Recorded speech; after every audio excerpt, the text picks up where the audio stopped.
what's going on? It's your boy Sansoa. Another Thinking Out Loud with the Elephant in the Room session. What's going on? Yeah, today I'm gonna make it real short. I'm on my way to a business meeting, but we're gonna make it real short. Hold on, let me put my do not disturb on, because I don't need anybody bothering me.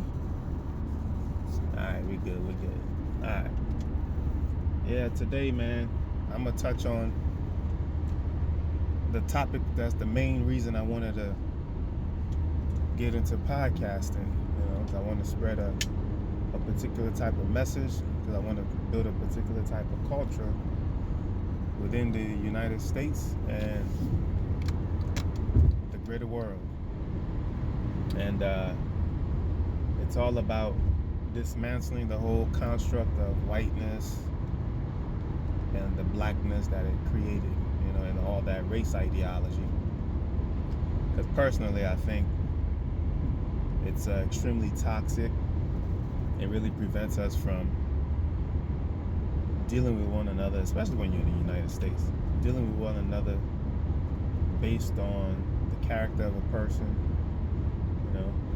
We're always putting skin color in front of everything. It's like a veil. The whole ideology is a veil. It's a veil that would prop up, and oftentimes it destroys potential for relationships to be good. So I'll give you an example. How many times, if you just think about it, have you noticed that you hear somebody talking about, let's say somebody's got some melanin in their skin, right? They call themselves black. They identify as black, right? And then they see a person who's has less melanin, engage with somebody with less melanin. They call that person white, and they identify that person as white. And that person, in turn, identifies as white themselves, right? So when you embrace the whole ideology of blackness, you subconsciously and inherently take on the entire history of what it means to be black inside of the United States. Now, that whole process is not the same if you're from a different country like I am. It doesn't mean the same thing. It's just, it's more like, hey, it's just literally your skin color. There's no culture behind it. There's no shared culture, I should say, behind it. There's no shared suffering, none of that, if you're from a different country, right? But if you're from the United States, there's shared trauma. You're embracing the trauma that comes with it. You're embracing the programming that you get if you're inside the United States from the time you get here, or if you're born here.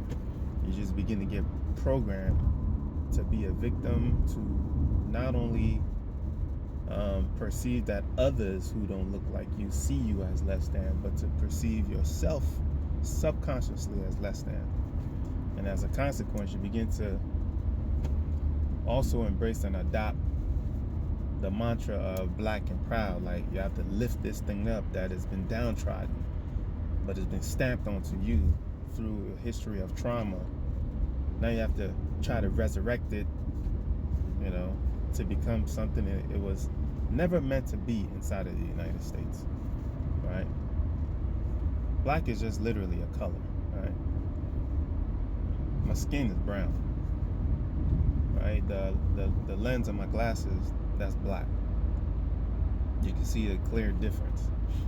So it's meant to be a color, right? But it's been bastardized and demonized and all that, and then stamped onto a people. So when you live in the United States, just know you will be indoctrinated by that. And also, when you embrace the whole identity of white, you also embrace the history of what that is, right? The victimization that it entails, the terrorism that it entails, all of that. Whether you understand what it means or not, that is if you're inside the United States specifically. Much less if you're in Great Britain, even though that's where all this ideology stems from. So with that understanding, and I'm going to get into all of this much more in future episodes, but with that understanding, it seems to me that one of the main things we can do is just eradicate that from our construct, our language, etc. Obviously, I don't think it's something that should be forced and pressed upon anybody to do. Meaning not call yourself X, Y, Z. However, I think as a government, state, local, federal, we should pass policy to ensure that we don't include such words as black or white, black and white, on any government forms. We don't need it to identify ourselves. The lexicon, the language lexicon is extensive enough that we can come up with a different way to identify ourselves, right? We can extract new words or just create new ones. Not extract new words, but extract from old words that we've already developed, or just create new ones, and then begin to reprogram our minds.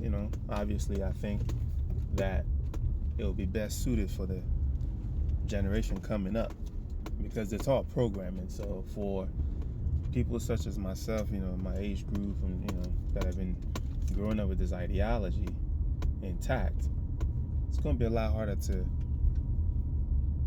erase that or rewrite a new ideology over it.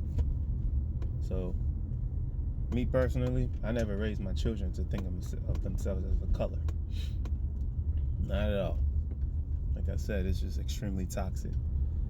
So yeah.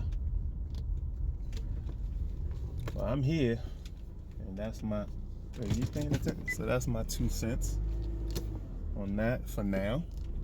But I will get into it much more extensively, like I said before, on later episodes. But if you like that topic, if you got some thoughts of your own, please comment, hit that like button, share it, let people know, man. I'm trying to create a psychological revolution. I want to get all my folks that are entrapped in the mind of Toby, get them freed so they can determine if they want to go back to being Kunta Kinte or they want to just redefine themselves as something else. These are all options. These are all choices. You don't have to subscribe to the ideology that was beaten into you, right?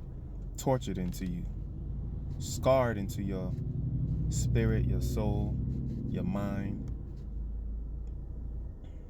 You don't have to. And you folks out there that's adopted this whole ideology of whiteness, a lot of you either came here from other countries or are descendants of immigrants who came here from other countries. There was a time where your ancestry never called themselves white. Same also for my melanated brothers and sisters. There was a time, right? And in the span of human history, that time is 99.999% of human history. You're literally just in a speed bump of time where you're embracing this toxicity. You don't have to. Again, it's your boy Sansoa. Thanks for joining me on the Tola Studios, Thinking Out Loud with the Elephant in the Room. Hit that like button. Leave me a comment. All right? Y'all have a good one. Tola out.